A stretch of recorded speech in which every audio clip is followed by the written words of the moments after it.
சர்ப்பங்களை எடுப்பீர்கள், சாவுக்கு ஏதுவான ஒன்று எதை குடித்தாலும் உங்களை சேதப்படுத்தாது என்று கர்த்தருடைய வார்த்தையை விசுவாசித்திருந்தான். அப்பேற்பட்ட அந்த விரியன் பாம்பு அவன் கையை கடித்த பொழுதும் அவன் வீக்கம் கொள்ளவில்லை. அவன் செத்து விடுவான் என்று எல்லோரும் எண்ணினார்கள். ஆனால் நடந்தது என்ன? அவனுக்கு எதுவுமே நடக்கவில்லை. அப்பொழுது அவன் அந்த பூச்சியை அவன் தீயிலே இட்டான்.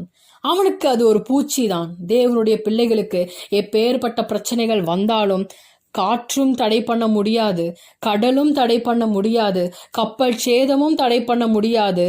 பவுலுடைய குறிக்கோளை நிறைவேற்றுகிறான். அவன் ராயனுக்கு முன்பாக செல்ல வேண்டும் என்பதே.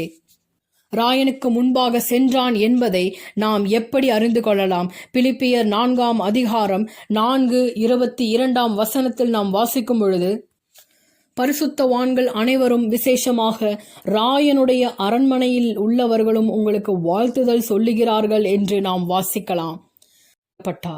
அப்பொழுது நடந்தது என்ன தெரியுமா? சிரச்சேதம் செய்யும் பொழுது, நான் விசுவாசித்திருக்கிறவர் இன்னார் என்பதை அறிந்திருக்கிறேன் என்பதை சொன்னதே அவருடைய கடைசி வார்த்தை என்று அநேகர் சாட்சி கொடுத்தார்கள்.